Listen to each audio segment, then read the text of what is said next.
evening, everyone, and welcome to Attack Wrap here on Rogers TV. Co-host Zach Scribner and Adrien Musso, joined by not a player, but the play-by-play voice on Rogers TV, Mark McKelvey. Mark, first time we have you on this year. Welcome to the show. Guys, I was joking with you before we went on air about the fact that I think in all the years combined that I've been doing the play-by-play here on Rogers TV, I think I can maybe count on one hand how many times I've been on Attack Wrap. So I don't know if maybe I've been barred, but thank you for finally welcoming me in. It's good to be with you and Adrien here tonight. Well, I said last night on air, I said we finally got him, the white whale, the one we've been wanting all season. We finally got him for one of the last episodes. So it's bound to be a good one here, folks.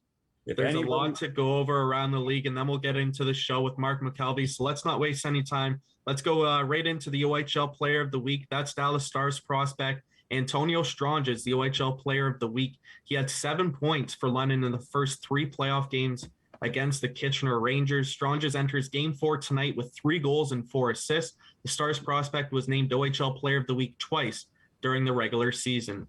Tucker Tynan of the Sioux Greyhounds is the OHL goaltender of the week, going 2-0 with a 0.5 goals against average and a .981 save percentage in the opening round of the 2022 OHL playoffs. Tynan backstopped the Hounds to a 2-0 series lead over the Guelph Storm with back-to-back wins on home ice. He posted a 23-save shutout and earned the win in his OHL playoff debut Thursday night as the Greyhounds defeated the Storm 3-0. Tynan was back at it on Saturday, turning aside 31 shots as the Sioux defeated Guelph by a score of 4-1 in Game 2. He was recognized as the second star for the second straight outing. And the Huron Tractor Attack Player of the Week is rookie forward Gavin Bryant. Bryant had a goal in the Attack's Game 1 win on Friday night, an empty netter that sealed the win late in regulation. The rookie center also picked up an assist in Game 2 when he fed Julian Fantino a beautiful pass in the slot for Fantino's second goal of the game. Next up, let's take a look at the playoff series going on throughout the OHL. Let's start off in the Western Conference. The Windsor Spitfires led the Sarnia Sting 2-0 in the 1-8 Western Conference series. The Sting hosts the Spits for Game 3 tonight. Sarnia's offense has been struggling this series, losing Game 1 4-1, and Game 2 saw Windsor win 3-0. Game 4 between the Kitchener Rangers and the London Knights is tonight. The Knights dropped the first contest in the series, but have won games 2 and 3, led offensively by Antonio Stranges. Discipline will be key for both teams tonight as Game 3 saw 10 penalties in the first period. The Owen Sound Attack dug deep last night as they defeated the Flint Firebirds 2-1 to take a 2-1 series lead. We'll have highlights for all 3 games in the series here tonight. Stay tuned for our trivia question. You'll have chances to win tickets to Game 4 tomorrow night at the Bayshore. To the 4-5 series, the Sioux Greyhounds completed the job on home ice, winning games 1 and 2. Similar to Sarnia, Guelph has only put up 1 goal in the first 2 games. However, the series shifts to Guelph tonight at the Sleeman Center. To the Eastern Conference, the Hamilton Bulldogs lead the Peterborough Petes 2-0 in their first-round matchup. The Petes jumped out to a 2-0 lead last night. However, the Bulldogs scored 5 unanswered goals to win 5-2. Game 3 is tomorrow evening in Peterborough. The North Bay Battalion have the opportunity to sweep their series against the Ottawa 67s. Brandon Coe has scored the game-winning goal in 2 consecutive games. Game 2, Coe scored on a breakaway with 2 seconds left in regulation. Last night, he scored the overtime winner as North Bay won the game 3-2. Game 4 goes tomorrow night in Ottawa. Game 3 between the Oshawa Generals and Kingston Frontenacs is this evening. The Fronts lead the series 2-0. They've scored 6 goals in each contest. The Generals look to use home ice to their advantage tonight to get back in that series. And to the final series, the Barrie Colts lead the Mississauga Steelheads 2-1. Last night, the Colts were without Matt Guzda, but they still won the contest 3-1. Game 4 is at Sadlin Arena tomorrow evening. Like I mentioned, a few games being played tonight. We'll keep you updated throughout the evening. Now let's take a look at the OHL's leading scorers throughout the first few playoff games. Brandon Coe and Antonio Stranges each have 7 points so far, leaving them atop the league's playoff scoring race. Former attack forward Mitch Russell has 6 points, leaving him third. Logan Morrison and Mike Petizian are tied for fourth with 5 points. 11 players have 4 points so far throughout the playoffs. That's including Ty Nelson and Francesco Pinelli. To the Attack's top 10 scorers in the playoffs, Julian Fantino, William Portocalis, and Cedric Guindon are tied for the top spot with 3 points. 6 players have 2 points so far, including Madden Steen, Colby Barlow, and Servac Petrovsky, while 6 players have 1 point, Nick Porco, Mark Woolley, and Logan Lesage among those with 1 point. To the OHL performers finishing off the regular season for the month of April, Rory Cairns of the Sioux Greyhounds is the OHL Player of the Month for April. He led the league with 16 points, including 4 goals and 12 assists over 6 games. For the second time this season, Tampa Bay Lightning prospect Jack Thompson of the Sioux Greyhounds is the OHL Defenseman of the Month. Thompson earned the honor as a member of the Sudbury Wolves in October. He led defenders with 12 points, including 5 goals and 7 assists over 7 April contests. Michael Simpson of the Peterborough Petes is the OHL Goalie of the Month, helping his team qualify for the OHL playoffs as he played to a 4-0, 0-1 record with a 2.16 goals against average, a .928 save percentage, and he had 1 shutout. 2022 NHL draft prospect Paul Ludwinski of the Kingston Frontenacs is the OHL Rookie of the Month for April, collecting 5 goals, 5 assists, and 10 points in 8 games. 4 regular season award winners were recently announced. Offensively, Wyatt Johnston of the Windsor Spitfires captured the Eddie Powers Memorial Trophy as the league's leading scorer. The Stars prospect scored 124 points in the regular season. Lucas Edmonds of the Kingston Frontenacs is the recipient of the Jim Mann Trophy as the OHL's top scoring right winger with 113 points in his rookie overage season. Recognizing defensive efforts, the Hamilton Bulldogs goaltending tandem of Marco Constantini and Matteo Drobak earned the Dave Pinckey Trophy, surrendering a league-low 176 goals against. And North Bay Battalion rookie Dom DiVincentis is the recipient of the F.W. Dinty Moore Trophy, awarded to the rookie with the lowest goals against average of 2.59. Zach, I'll give you a little break here before you finish the news and notes. The CHL Team of the Week was announced for last week. Leading forward ranks is Halifax Mooseheads right winger Jordan Zume, who through 3 appearances dazzled with 14 points, counting 3 goals and 11 assists. Also up front is 2020 first-round selection Maverick Bourque of the Shawinigan Cataract, who impressed with 7 points, counting 3 goals and 4 assists through a pair of appearances. Rounding up the forward crop is the OHL Forward of the Week and another Dallas Stars prospect, Antonio Stranges. On the blue line, Vegas Golden Knights draftee Luca Cognier of the Charlottetown Islanders continued to impress as he notched 4 goals and 3 assists for 7 points in 4 games. Also on the back end of Seattle Thunderbirds rearguard Kevin Korchinski, who through a pair of playoff games shined with 1 goal and 5 assists for 6 points. And between the pipes is the OHL Goalie of the Week and also CHL Goalie of the Week, Tucker Tynan. One more note before we get into the episode with Mr. McKelvey. The 2022 OHL Priority Selection takes place this Friday and Saturday. You can follow along on the OHL website or watch the OHL's live stream on YouTube. The Saginaw Spirit hold the number 1 pick this year, where they have the opportunity to draft Michael Misa, who was granted exceptional status. They will announce their pick Thursday morning. The Owen Sound Attack have the 11th pick in the first round, and they currently hold 2 picks in the second round. Since moving to Owen Sound, the Platers Attack have never held the 11th overall pick. The last time the Attack had 2 picks in the second round, they selected Ethan Burrows and Caleb Lawrence in 2019. Now let's get to the interview with Mark McKelvey. Mark, before I ask the question that we had set up, what is your feeling when Zach Scribner calls you Mr. McKelvey? I feel really old. He does that sometimes, I guess, when I show up to the arena. I don't know if he's doing it to poke fun at me or to also show me respect. But you know what? Zach has been a lot of fun to work with. So have you, Adrien, since you've come aboard. It's been great working with you guys. And here we are to the postseason already. The time's just been flying, so to speak. Now, Zach is known as the face of the Owen Sound Attack broadcast crew with his long flowing hair and his beautiful bow ties. But Mark, many out there are wondering what the story of the voice of the Owen Sound Attack for Rogers TV and your story and how you got to get that gig 6 years ago. Yeah, it's a while now, I guess. It doesn't feel like it's been that long doing the games here with our great crew at Rogers TV led by Mark Perry. But yeah, time's been flying, like I said. And for me, it all started as someone who came out of high school with a passion for potentially broadcasting sports. And I chased that by going to Humber College. I studied journalism there and specialized in broadcasting. And coming out of school, I certainly had my eyes set on potentially finding a gig right away in the broadcasting field. I ended up more in the public relations and communication side of things, but still wanted to keep my foot in the door of doing broadcasting. And I was calling games for many, many years, not just calling games, but I felt like I was doing every job on game nights for my hometown of Milton, Ontario's Tier 2 Junior A team. At one point, I think I even sang the national anthem at a game, but I did everything there, so to speak: scorekeeping, PA announcer, play-by-play for our live stream. So I was getting a lot of reps with that, and luckily for me, an opportunity to come up and help the crew here at Rogers TV a few times where I was able to be the host. That got my foot in the door. And obviously there is transitions, as we all know. And I was able to move into the broadcast booth fairly quickly as a color commentator to Manny Pava. And I picked up a lot from Manny.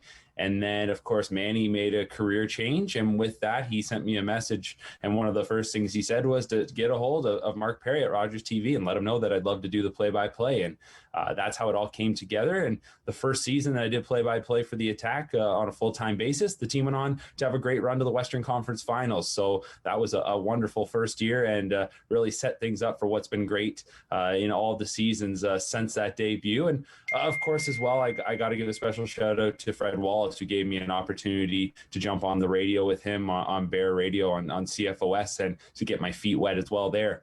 So I was able to pick up a lot from Fred, from Manny, and from those as well around me who were very encouraging to allow me to pursue this. And it's been a lot of fun calling games for the Attack. I say it to everybody. It doesn't matter if it's up here in Owen Sound or if we're on the road in other buildings. It's the best fan base in the Ontario Hockey League. The passion is second to none. The building is fantastic. I wouldn't trade it for anything. I wouldn't want to call for any other team full time. So it's been a treat to this point. Now, you talked about how your career started and how it was going so well, and then the pandemic hit. And 18 months since your last junior game on October 9th at the Bayshore went for the home opener. What were your thoughts and feelings as the broadcast started to go after 18 months of no hockey?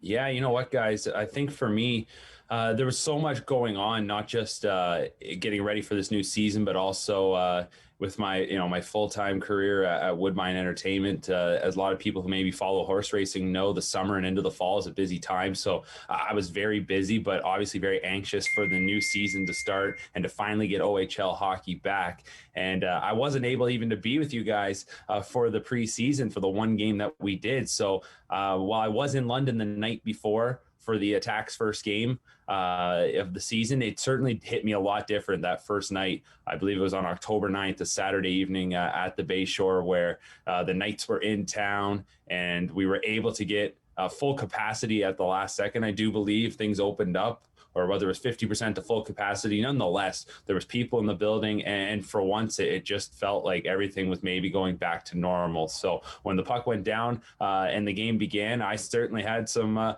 jitters for sure, because it felt like it had been forever. And I got to tell you guys, there was times during the pandemic where I wasn't sure we were ever going to do this again. And I think one of the times that really hit me and I started to doubt whether we'd get back here to broadcasting on Sound Attack games was the photo I saw of all the hospital beds set up inside the Bayshore. And it was just surreal to think that, 1 year prior to that, here we were just worried about who was playing on the third line. And now we're wondering if we're ever going to see hockey again. So I think as time went along, obviously things got a little more optimistic, and to finally have it back, I think we all slept pretty well that night after knowing that we were back, being able to do what we love, and getting to see the Attack playing in front of a crowd at the Bayshore. That was fantastic. Now, Mark, let's go over maybe at the start of the season, you mentioned their opening weekend against the Knights. What were in Adrien as well, what were you guys' expectations for the Owen Sound Attack this year? Of course, they had lost the previous year. Cedric Gaindeau and Gavin Bryant didn't get their rookie season in. Lots of rookies in Owen Sound. What were your guys' expectations for the team this season? Yeah, I think, Zach, my expectations were like a lot of people, was just the unknown. My expectations was this was going to be a hockey club that was going to compete very hard. Greg Walters had taken over, and based on his past reputation, you knew he was going to get the most out of his players when it came to that competitiveness that you need each and every night. But my expectations was this was going to be a team that was going to play a lot of hard-fought, close games, likely very low scoring, and they were going to likely qualify for the playoffs, but I really didn't know where to stack them up. You could go through each team's rosters and certainly pick out a few teams that I thought were going to be right up at the top. And as it turns out, that didn't necessarily play out exactly how we would have anticipated. So there's a reason they don't play them on the roster sheet. There's a reason it's played on the ice, right, guys? But certainly my expectations were this team was going to be in the battle each night. And it didn't take long for us to realize that this was a team that was going to stick up for one another. And it was pretty cool to see their development as a group and to finally see where that offense was going to come from, because I think with so many rookies, I don't want to say I didn't think these guys had it in them, because they obviously did at lower levels. It just was a case of coming to the OHL. How long was it going to take them for them to find their games and to find that scoring touch? And as we saw, especially the second half of the year, I think everybody got more comfortable, and the future looks really, really bright. Yeah, and for me, Zach, my expectations at the beginning of the year we're like Mark, the unknown, but I also thought the Attack would win a few more games at the beginning of the year. They got off to the slow start, and that could simply be attributed to a new coaching staff, new roles that players had to play, and new players. You got to gel with a new team, right? So I was expecting a little bit more, but like we saw in the second half of the year, we finally saw the real team that the Owen Sound Attack built, that Dale DeGray built. And we're seeing it right now in the first couple of games of the playoffs too, that like Mark had described, that low scoring, tough team to play against. And it's been fun hockey to watch all season long. Just two more questions, kind of a timeline for the Owen Sound Attack this year, and then we'll get into the playoff highlights. You mentioned the slow start there. The Owen Sound Attack started out the season 3-6-0-1. Some of them were crushing defeats, whether it be 1-goal games versus the London Knights or a few lopsided losses to the Guelph Storm. Mark, with the COVID situation shutting down the league the previous 2 years, did you maybe sense some panic at the beginning of the season, whether it be on the ice or off the ice for the Owen Sound Attack? Yeah, I don't know if I really sensed too much panic. I think everybody was really frustrated early in the season, maybe by some of the results, like Adrien mentioned, and the lack of wins. I think the one thing that had maybe myself, I don't want to say panicked, because I was never panicking, but I think maybe some of the fan base was a little nervous, was the fact that you've waited so long, and does it look like this is going to be a team that's maybe going to be down near the basement? I think everyone knew they had the capabilities to not be in that situation, but when you have a bit of a slide and you're unable to pick up points early in the year, you worry that's going to set the tone for what could be a long year. And I also think I look at it a little different, where I realize that, like a lot of people know around, whether it's junior hockey, professional hockey, winning sells, and it also increases just the buzz and the good vibes within the community. And when the team is struggling, you don't feel those. So early in the year, I just was, I think, a little uneasy about whether or not this team was going to be able to really captivate the fan base. And I think it took quite some time. And I still think even to this point, it's taking a little while for the fans to maybe pick up on who the new players are when you have such a big turnover. And the only guys that are back are players that really only spent 1 or maybe 2 years here in the case of the overagers, right? Or a couple of the other veterans. So when you don't have those players and that personal connection with them, it takes a little longer. But I think as the year went on, the fan base certainly was able to pick up on who their favorites were. And I think by next year, everybody's going to be a familiar name within the community, and there won't be that sort of uneasiness at the start of the year like we felt this season. Now, a trend here has been the uncertainty at the beginning of this season. And I'm sure it was the same for Dale DeGray. And at one point, he had to decide if he was going to keep overage goaltender Matt Guzda or trade him away.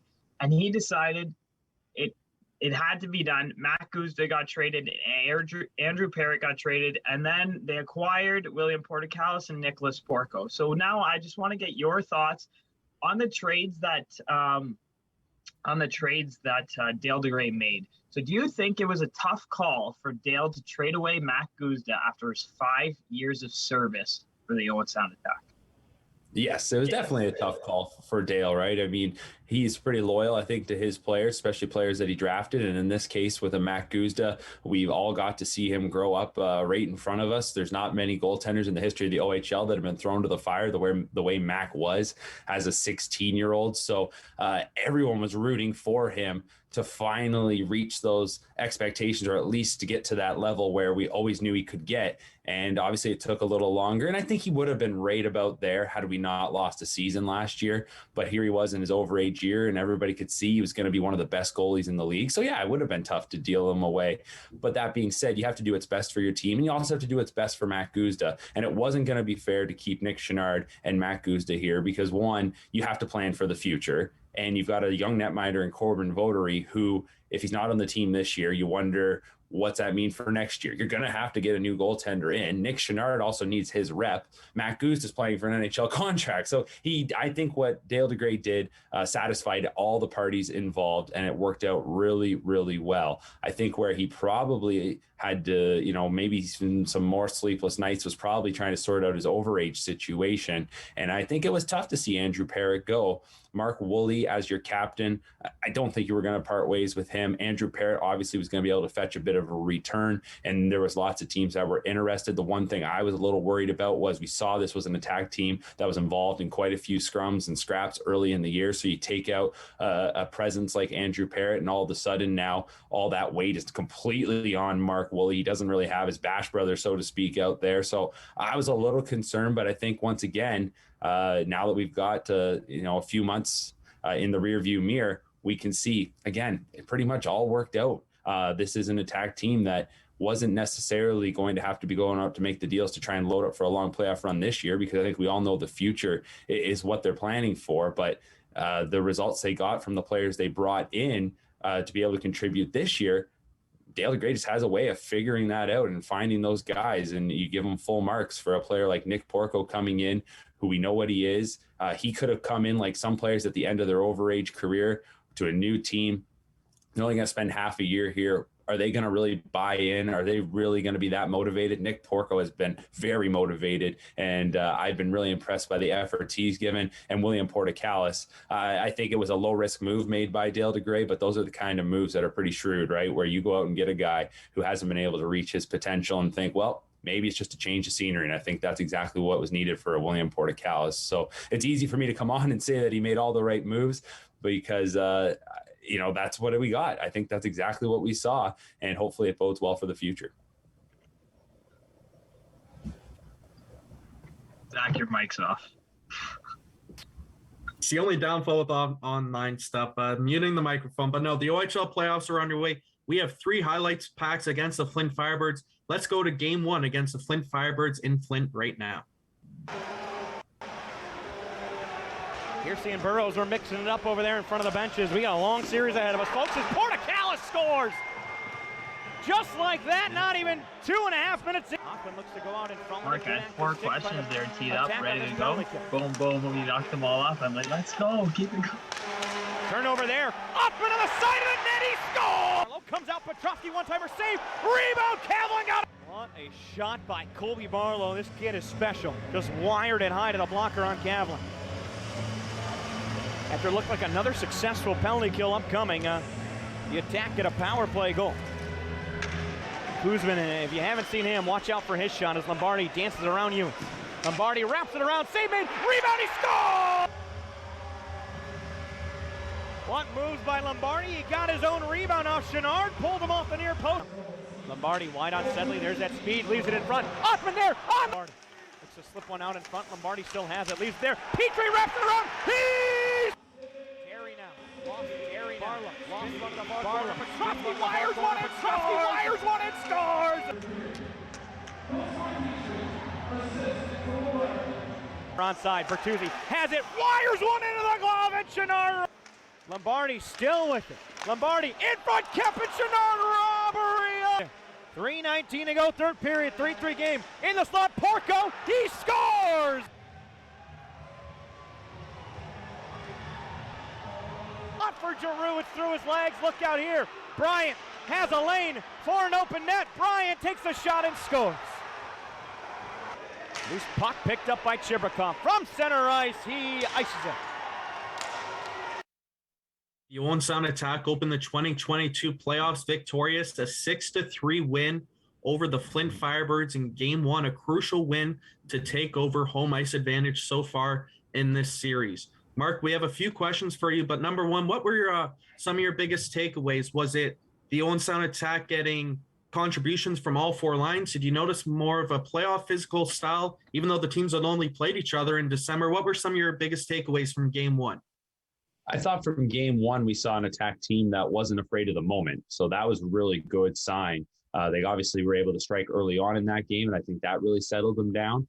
But clearly you go into an opponent's arena, a team that's jacked up. They've got big hopes for what their playoff run's going to be, and the attack did exactly what you needed to do. They played, I thought, a really solid, almost a perfect road game for a game number one. So that was really good to see. I think that was my biggest takeaway, was that this group was not intimidated. They were ready to go. Maybe the story was a little different in game number two, but for game one, you've had almost a week to prep for that, and they were ready. They showed up, and that's what you want to see. Now, a lot of Dale DeGray's transactions played key roles in that game. William Porticala scoring the first goal, Nick Porco scoring the game winner. He traded away Matt Guzda. Nick Chenard was solid in net. And then Andrew Parrott leaving. Guys had to step up on the defense. In tonight, in that game, it was Madden Steen. I want to go a little deeper on Madden Steen. How do you think his game was? And we can even talk about him for the 3 games this series so far. Madden Steen's game to you has been blank. It has been very solid. I guess if that's an answer to fill in the blank. I think for Madden Steen, he just needed to get his feet wet in this league. He needed a little bit of time. And again, you wonder how much a player like him might have been a little behind, considering he was drafted in 2020, likely would have been in this league last year. So he lost a year. I know he was working hard to be ready, but I think for Madden Steen, he's had a good opportunity to learn from some veterans, and watching a Mark Woolley, I see a lot of similarities in the sense that I think Madden's got, for a guy who hasn't got a goal yet, I think he's got a little bit of offensive upside. I'm not saying he's, this amazing offensive defenseman. That's not going to have to be his game, but I think he's got some of that kind of touch that eventually he'll tap into now that he's getting more comfortable in the league. And I like that he's playing very physical. You just saw his ice time grow as the year went along. I think it's pretty evident that the coaching staff had that belief and they wanted to give him that opportunity. So while he might have been missing out of the lineup a little bit early and waiting for his opportunities, he's making the most. He's becoming relied upon, and he's becoming very physical. And that's something Owen Sound's going to need in the coming years, is a big physical defenseman to replace a Mark Woolley type. And I like seeing Madden Steen in the battles. He's young D. He's going to need some time, no doubt about it, but I love the potential. Mark, only about 30 seconds before we go to break, but when you look at the special teams power plays, 1 for 5 for both teams. Owen Sound struggled on the power play at times, but Flint has the big gun in Brennan Othman, Amadeus Lombardi, Riley Piercy. What did you take of the special teams Friday night? Special teams were all right when you think about the way the penalty kill's been. The penalty kill's done a really good job for the most part. And again, it becomes about not getting too phased by the big guns and not getting starstruck. And I think they've done a nice job of that so far. Obviously, the power play, we don't need to go into that. It's had its struggles, but then it does step up in some key moments. So as long as they keep finding somebody to come through when the time is right, I guess you can live with some of those struggles they've had with at least advancing up the ice. Maybe if they can just win every face-off in the offensive zone, the power play will be all right, because if they're set up, they're usually humming it around and getting some good looks. Mark, it's been a fun first half. We still got you on the second half. We have to go to a quick break. We'll have the Game 2 and Game 3 highlights. We'll have a trivia question for Game 4 tickets, and maybe a What's in the Hat edition with Mark McKelvey coming up on the other side of the break. You're watching Attack Wrap here on Rogers TV.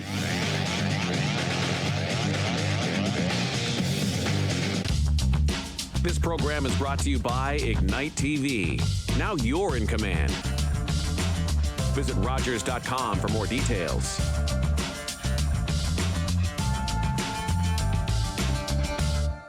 Calling all journalism students. Omni Television is once again awarding scholarships to qualified students pursuing a career in third language journalism. I am very grateful to be one of the recipients of the Omni TV scholarship. This scholarship gave me hope. It made me see that there is space for people like me in the media industry. Omni is home to a variety of locally produced current affairs programs and daily national newscasts, broadcast in 6 languages. To learn more about Omni scholarships, visit omnitv.ca/scholarships.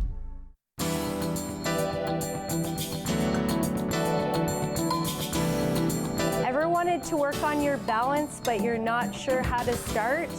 Join me, Christina Marquis, on Homebodies Fitness will work your balance, decrease your falls, and get you fit just in time for the winter. Only on Home Bodies Fitness, Rogers TV.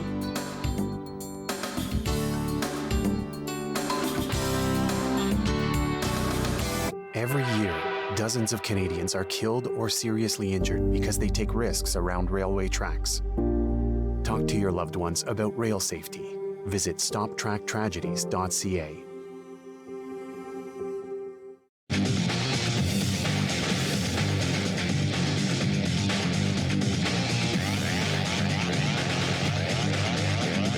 Back to attack wrap. Zach Scribner and Adrien Musso, joined by the voice of the Owen Sound Attack on Rogers TV, Mark McKelvey. Guys, playoffs are going on. Let's get everyone updated on the scores around the league here tonight. 4 games. The Kitchener Rangers currently lead the London Knights 1-0.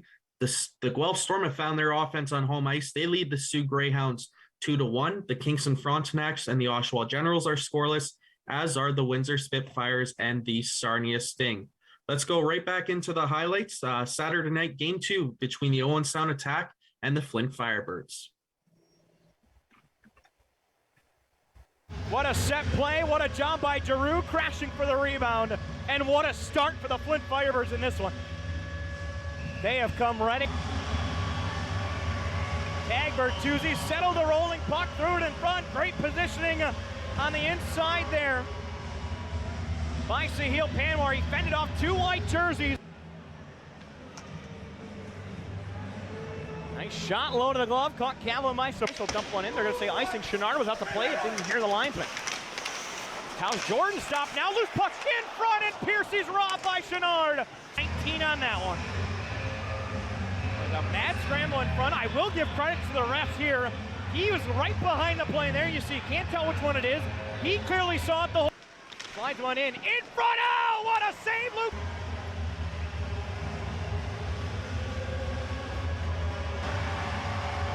Great pickpocket by Piercy at center. The shot perfectly placed, looking for the rebound. Hoffman is second of the playoff, 52nd on the year.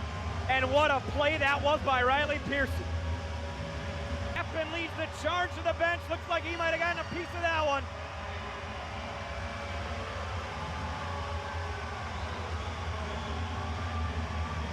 The Firebirds have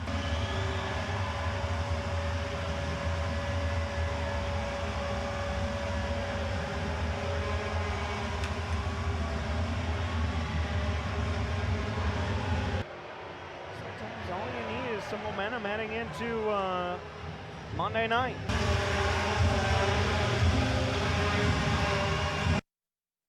The Flint Firebirds even the series at 1 Saturday night, a 6-3 win over the Owen Sound Attack, at that time tying the series 1-1. Mark, Luke Cavill stepped up big in this one after a poor performance in Game 1. We heard the post-game comments by Coach Ted Dent after Game 1. What do you think the conversation was like between the two of them prior to Game 2 against Owen Sound? I wonder if there even was a conversation. I think Luke Cavill would have known coming out of that game that he needed to be a bit better. There was a couple of goals he should have had in Game 1. If he makes those saves, who knows what the result ends up being. It could have been a victory for the Firebirds, and Ted Dent was very blunt with what he said, and it wasn't ripping his netminder. He liked the way his team played, and he said his goaltender probably should have had a couple of them, but you're not going to throw a netminder like Luke Cavill under the bus considering the way he played in this season. He was just tremendous in the regular season. Maybe had a little bit of an off game in Game 1, but he bounced back nicely in Game 2. And when you're a veteran goaltender in the OHL, I think you know exactly what's expected of you. And there wouldn't have had to be much said other than maybe a little bit of encouragement to come right back the next night and tee up a great performance. One of the big highlights of that game wasn't in the highlight pack itself, but it was Riley Piercy's fight against Stepan Makachek that saw Riley Piercy pump up the crowd. And it kind of got the Flint Firebirds going and the Flint fans going. On set, you had asked me what I thought the outcome would be, and I said the complete opposite. I said I thought it was going to take the attack and get them going a little bit. But what did you think of that whole situation with Riley Piercy, and do you think it actually had that big of an impact on the game? I don't think as it turned out, because the Firebirds got off to a good offensive start. Owen Sound tried to calm things down by getting a quick goal back, and maybe that got the crowd re-engaged. But how I look at it is this is an attack team that's been in a ton of battles this year, and they've played in some buildings where there's quite a bit of I guess you could say, some hostile environments, whether that's in Kitchener or London. So I don't think they would have been too phased. The only thing it does is it keeps the crowd engaged. It keeps them pumped up. And I think if you're the Firebirds, you constantly want your crowd helping you out, because the more noise they make, who knows, it might throw off your opponent. I don't think it'll do much to a team like the Attack that I think seems to thrive off environments like that. But it plays a role. And if the Firebirds are able to have success and go deep in this playoffs, it might continue to be a bit of a factor as things go along. But ultimately, what I think it is a player getting pretty fired up in that moment and hearing his crowd roaring probably louder than it has during his time there. Well, fans, with game 1 and game 2 in the books, we turn from the Dort to the Bayshore for game 3. Here are highlights of game 3 from Monday night.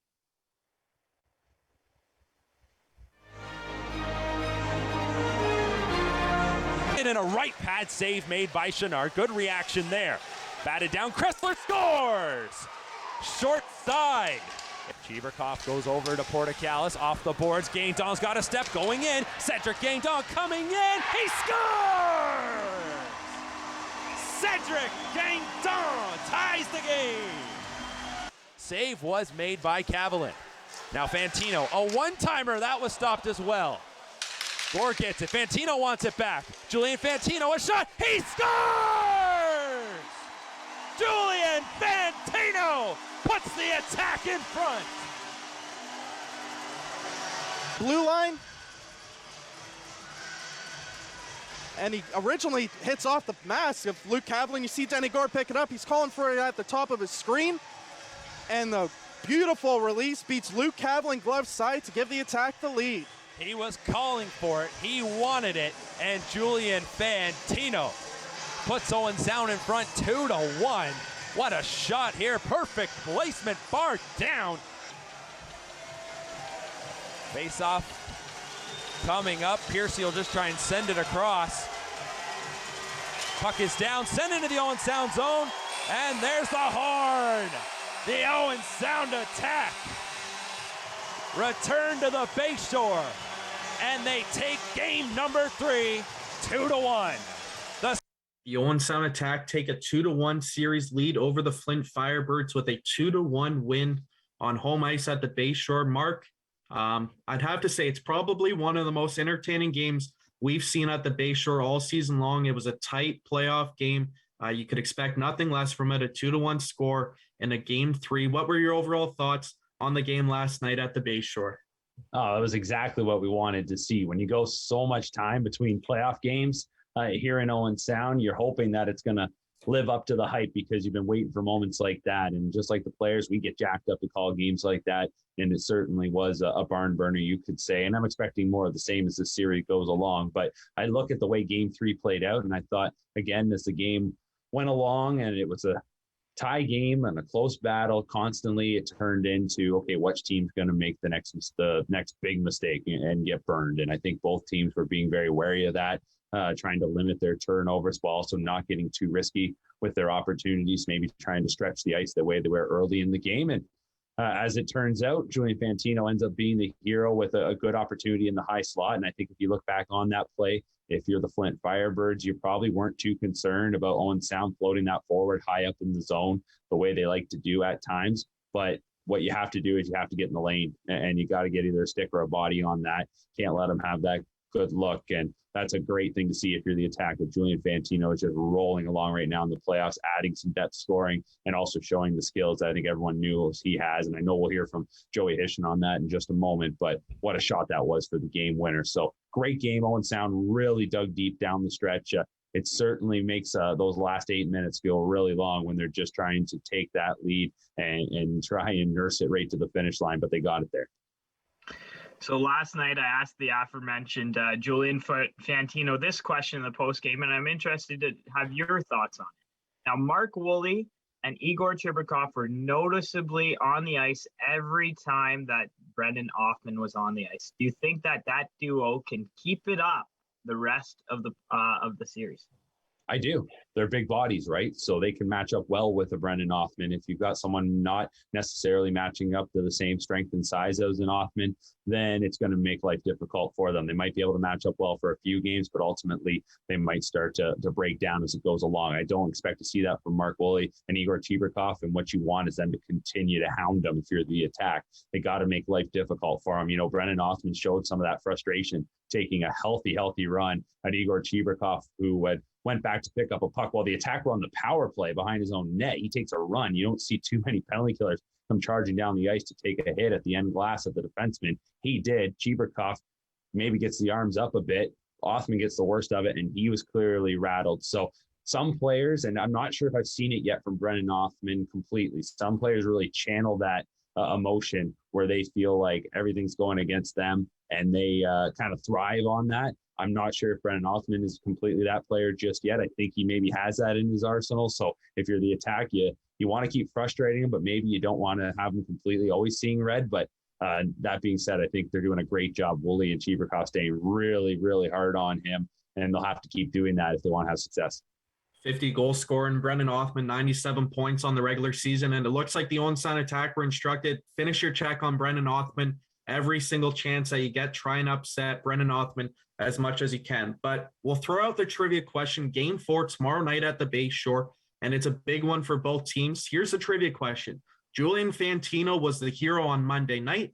How many regular season goals did Julian Fantino score? Call into Mark Perry and you'll win yourself a pair of tickets for tomorrow night's game against the Flint Firebirds.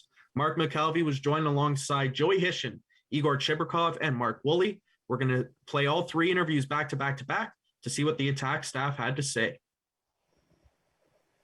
The Owen Sound attack defeat the Flint Firebirds in game number 3 of their Western Conference quarterfinal series by a score of 2-1, joined by attack assistant coach and assistant GM Joey Hishin. And Joey, for a first game back at the Bay Shore in the playoffs in quite some time, this one was certainly a nail-biter from your advantage point on the bench. What'd you make of that game coming down the stretch? Does that kind of take you back to your times playing here in the playoffs? Yeah, absolutely. Just so much fun. I mean, that's why you play hockey is for situations like that. In the playoffs, I mean, I felt like there was adrenaline running through my body. I can only imagine what players feel like.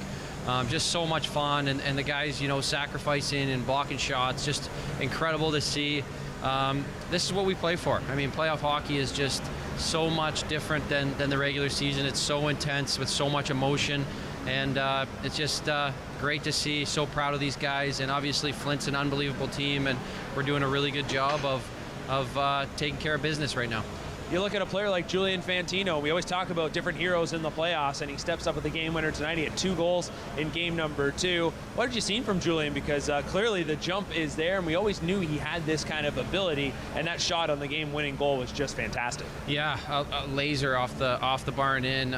So happy for him. He had a tough start to the regular season with us, and kind of got himself a little bit out of shape, and I think he lost a little bit of hope. And then about 8 weeks ago, he started to work really, really hard again, and got himself back in the gym. He's lost like 12 pounds in the last 8 weeks to get himself back in shape and prepared for the playoffs. And then obviously he capitalizes on a really good opportunity, a great pass out of the corner from Denny. But he's a guy that is as skilled as any player in this league, and if he figures it out and learns how to play in the defensive zone and through the neutral zone, how Wally wants him to play, he's not going to be denied, because when he gets in the offensive zone, he's as dangerous as anyone we have.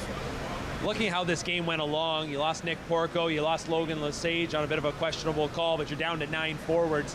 At that point, how did that change things for you guys? Because clearly this was one of those games that was going to take a toll on both teams, and to only have 9 forwards, was that a little bit difficult at times? Yeah, I think just how high the energy was and the emotions were. Tough to play with 9 forwards at times, but at the same time, I thought they did a really good job of conserving themselves and pushing right to that final buzzer. I thought our D-zone coverage was unbelievable. Our tracking was unbelievable. I thought guys were getting back on Othman anytime he was having an opportunity to enter the zone and stick lifting him. So So proud of these guys, and like I said, we're going to have to get some rest here the next day and be prepared for Wednesday. All right, lastly, Joey, in a game like tonight where it's a 2-1 score, 1-1 for quite some time, room on the ice is limited. What's your instruction to players who are maybe used to having a little more time and space, when all of a sudden here in the playoffs, it just absolutely disappears? Yeah, well, you get thrown into it and you got to learn pretty quickly, but from a coaching standpoint, I think it's just your compete level. The harder you compete, the more time and space you're going to have, because the quicker you win those puck battles. So I think we've done a pretty good job of that. Obviously a little bit of a lull in game 2 there, and Flint capitalized on that, but we're back in the place we want to be right now. Obviously we stole home ice advantage there and took advantage of a great game here tonight in front of our own fans in Owen Sound. Well, it should be another good one on Wednesday night. Best of luck. Thanks for having me. All right, the Attack and the Firebirds tango again Wednesday, game number 4. The Owen Sound Attack take game number 3. They now lead this Western Conference quarterfinal series 2-1 over the Flint Firebirds, joined now by Attack captain Mark Woolley. And Mark, a hard-fought battle here tonight. Back on home ice, how did it feel to be playing finally back in the playoffs in front of the Bayshore? Yeah, really special feeling. I mean, we got, 11, 12 rookies who it's their first playoff series to begin with, and then I think there's only 3 of us that have played a playoff game here at the Bayshore. So, it's really special to be back playing in front of the best fans in the CHL, and they didn't disappoint tonight. It was a hard-fought battle, like I mentioned. You guys prevailed 2-1. Is this exactly what you expected coming into this series? Yeah, this is playoff hockey, man. We've been preparing for it the last 3 weeks of the season, and 2-1, 3-2. Those are the types of games you're going to get in the playoffs, and every block shot, every hit, whatever it takes. So we're all brothers in that locker room, and we're laying on the line for each other. Do you find it hard at times to keep your emotions in check? I mean, this has been a physical series. There's been a lot going on after the whistles, and obviously as a leader you have to do your best, but it's got to be tough even for you at times to keep those emotions in check, doesn't it? Yeah, for sure. I think one time at the end of the second I just about lost it on the ref there, but that same thing, that's hockey, right? So we'll let the coaches take care of that stuff, and we just go out there and do our job shift by shift. What's it like going up against some of their big, powerful forwards? I think everybody can just look at their roster, and even the eye test shows there's some big bodies with a lot of skill, but you guys are doing a great job limiting their chances. How tough has it been, some of these matchups that you guys have had so far? Yeah, obviously they're a good team, and we knew that coming into this series, but we don't bow down to anybody. Especially coming into the Bayshore. So, Wally and Skillsy and Hesh have done a great job of preparing us for this series, and we just got to keep this intensity going, and get game 3 under our belt there on Wednesday. You mentioned all the rookies that are in this lineup and getting their first taste of playoff hockey. How do you feel they have been reacting to this? I know it could probably get a little starstruck at times, and I'm sure you're taking obviously your leadership role to try and help them along, but how do you feel the rookies have been handling it so far? Amazing. I mean, I don't think I could have asked for any more from those guys. It's a big jump going from regular season to playoffs. I mean, it's been a while since I've done it, so I think there was a little bit of adaptation there for me as well. But we've obviously done a good job getting the 2-1 series lead here, and hopefully we can get that second one on Wednesday at home. And finally, Mark, we head now to game number 4. You guys have a 2-1 series lead. Last time you guys had the lead in this series, they obviously came out of the gates flying. You can probably expect much of the same on Wednesday night. So how do you guys have to be ready for the start of the game on Wednesday night, and how prepared do you guys need to be to start on time? Yeah, obviously we know they're going to push. They want to take home ice advantage back with them to Flint. So, we got to be ready, and Wally and all the coaching staff are going to make sure that we are. And I can bet it's going to be a similar game on Wednesday to tonight. So it's going to be fun to watch. Well, if that's the case, you're going to be very involved in that game on Wednesday. So best of luck the rest of the way. Thank you. All right, game number 4 coming up 7 p.m. here at the Bayshore on Wednesday. The Owen Sound Attack knock off the Flint Firebirds in game number 3 of their Western Conference quarterfinal by a score of 2-1, joined by Attack forward Ethan Burrows. And Ethan, you've waited quite some time to play a home playoff game here at the Bayshore. How was that? It was awesome. The crowd was fantastic. They were loud the entire time into it, and it makes it a lot more fun for us players. In tonight's game, a hard-fought battle. Ice was at a premium. It was hard to get space out there. How have you had to adjust your game so far in the playoffs, realizing there's not a whole lot of time and space? I think it's just making quick plays and keep your feet moving, because if you stop moving your feet, you can't really make plays out of that. So as long as you're moving your feet, getting open spaces, that comes, the plays come from there. it seems like this team just has great chemistry throughout, and we've seen a little bit of line juggling going throughout the so far in this series through the 3 games. But do you have that kind of confidence in your teammates? It doesn't seem to matter who you're skating on a line with? Yeah, definitely. I've played with a bunch of different guys throughout the 68 games, so anyone you throw out with anyone, like we all know how each and every one of us play. We've played together for so long, so yeah, any combination works for us.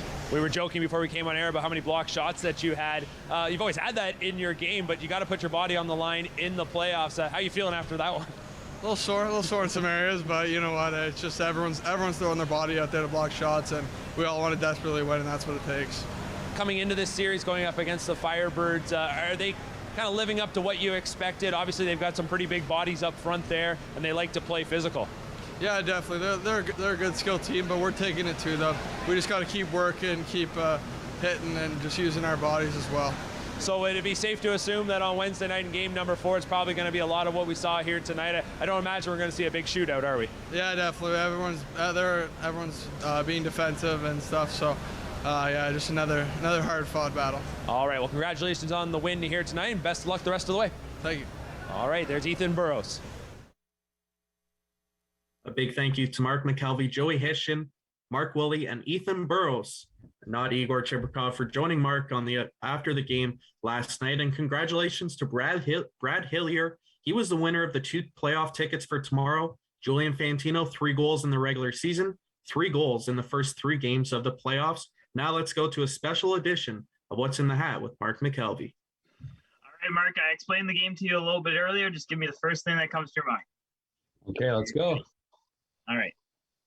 What was your favorite subject in school? Oh, man, this is tougher than I thought. Okay, first one that comes to my mind, definitely IT, like tech class. Very cool. Best arena food. And it doesn't have to be like just popcorn. It could be the best food from a specific arena. Okay, it used to be for me the French fries at the Hershey Center. I think it might have changed by now, but they put this seasoning on it that was just fantastic. And I know a lot of people say the Bayshore has the best French fries in the OHL. I don't doubt that. It's just I don't usually get to indulge during the game. So French fries at the Hershey Center circa 2011. All right. Save that one for last. If you couldn't be a radio or broadcast, what other job would you have? I haven't even thought about that in a while. I guess, that's tough. People said a lawyer because I can talk. So let's go with that. I'm not sure I could have done all the school, though. Your favorite sport other than hockey? I would probably go with, well, it's horse racing. I forgot. Geez, that's my job. That's my full-time job. Okay. Yeah, horses and hockey. That's what people always say. So horse racing for sure. Followed up closely, I'd say, by baseball. Okay, the next question is, it's about the attack players. So I don't know how much you know them or you're privy to their information, but here it is. If the bus driver didn't show up to an away game and somebody had to drive the bus, which player would you vote? I don't think I have an answer on this. I don't know if there'd be any of them I'd want to pick maybe, but I would hope the bus wouldn't break down. I'm trying to think of maybe who, I'd go with Gavin Bryant. He looks like out on the ice, like he could figure out anything, solve some puzzles or figure out some equations. So I'll go with him. I'm glad you didn't say like one of the players said Thomas Chafe. I'm not sure if he could see over top of the steering wheel, but that's all right. And finally, the last question we always ask all the players: who is your celebrity crush? Oh, I knew that question was coming because I do tune into Attack Rap, contrary to popular belief. I am a loyal viewer. I guess I assume my girlfriend's not watching. I think there's like a 99% chance I'm in the clear there. So how about Lily Reinhart? Well, folks, that does it for another edition of What's in the Hat, this time with special guest, Mr. Mark McKelvey. Yes. There's that Mr. again. There's that Mr. again. You guys are being way too formal here. I think we've only got like 7 minutes left in the show, so we can definitely relax things, fellas. Let's just keep everyone updated on the scores around the league. Kitchener leads London 1-0 after 20 minutes. The Guelph Storm have a 3-1 lead over the Sioux. Oshawa scored against the Kingston Frontenacs. They lead 1-0. And the Sarnia Sting and Windsor Spitfires tied after 20 minutes of play, 0-0. You mentioned it, Mark. Only a few minutes left. Let's get some of your thoughts on the players from this season. Who's been one player that's maybe caught your eye as a favorite player that you enjoy watching so far this season? That's a tough question because there's a few players that have obviously stood out, and I guess it's been about watching the new players, the rookies, the two groups of rookies that there are this year, and just trying to kind of understand their tendencies and see where their games are at. It probably an easy answer, especially as a play-by-play man, is Colby Barlow. As the year went along, you just constantly were drawn to looking at him and seeing where he was on the ice. Was he going to get his looks? Was he going to get his shots? It makes it a lot of fun to be able to kind of anticipate the play, just like players do out on the ice. You know, they anticipate, and usually those are the players that are rewarded with the goals. They know where to be. When you're calling games, sometimes you're always looking to those spots thinking, okay, someone going to be there. And as the year went along, usually Colby Barlow was in that spot to get his shot away. So he's been a lot of fun to watch. I guess if I had to name one other player that I've enjoyed watching as the season has gone along, that's probably going to switch to the back end, and it'd be Teos Jordan. Again, just a player that I think is such a hard worker, puts his work boots on each and every game. And I've really enjoyed seeing his compete level and just how he does not back down at all. And I think it's going to be something we are very common to seeing over the next couple of years. His what I think will become his patented step up at his own blue line and lay the body on a player who's driving into the zone, maybe looking down at the puck, and he times those very well. So those are a couple guys that have certainly stood out to me. Go ahead. My next question is actually going to be for Zach and for you, Mark. What was your favorite broadcast moment of this season? Oh, okay. Well, I think I'm probably going to steal Zach's thunder here because I imagine we have the same answer, but it had to be Owen Sounds. Actually, you know what? I don't think we're going to have the same answer, Zach, because I would have to go with Colby Barlow getting his 30th goal of the year in the final game of the regular season in overtime to defeat the Kitchener Rangers. We know what that season series was like all year, and a big moment. Colby was just doing everything in his power to try and get that 30th goal. So for it to happen in overtime to complete the regular season, I thought that was great. So that was a lot of fun. That was a great game to call. Very thrilling. Anytime you can call an overtime winner, that's something that always gets your adrenaline pumping. And something tells me Zach's answer might be kind of similar when it comes to overtime. You are probably correct in saying Woolies Warriors night. Sam Sedley scoring the overtime winner, pointing to the Woolies Warriors jersey as a celebration after he scored the overtime winner. Mark Willie, an incredible leader in the dressing room. I'm sure Sam Sedley, Teos Jordan, a lot of them learning lots from their captain this year. So favorite broadcast memory was Woolies Warriors night as the Attack defeated Guelph in overtime. For me, I just want to put my 2 cents in there. Me was my favorite call of you this season was Nick Chenard's diving save against Guelph when you phrased it, desperation with a capital D. It went live everywhere on Twitter, on Instagram. But what people don't remember about that save is they scored about 5 seconds later. They don't clip that part. They only clip the save. And I got to say, I didn't know what to say in that moment because that was one of the most spectacular saves I've seen. And that's fun. Sometimes things like that, those calls come, they do just come to your head in the moment. I don't script them. I don't think about anything in advance like that.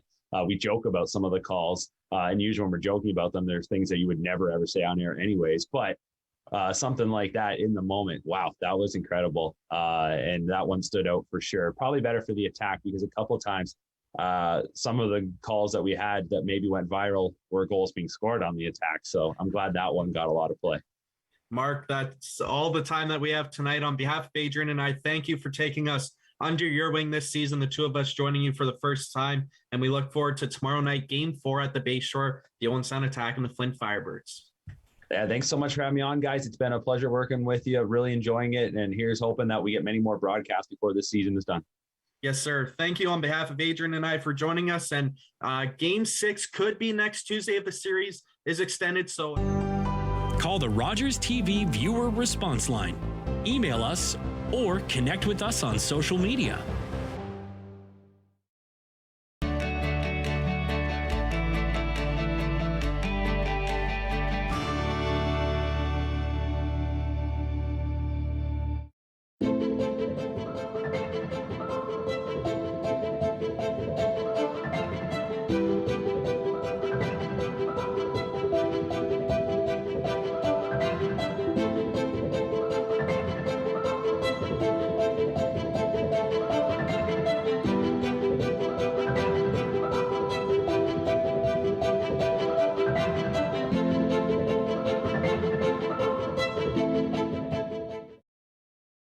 Looking for the best way to get the Major League Baseball games you want to watch? Rogers Super Sports Pack has you covered. With MLB Extra Innings, you'll have a premium ticket to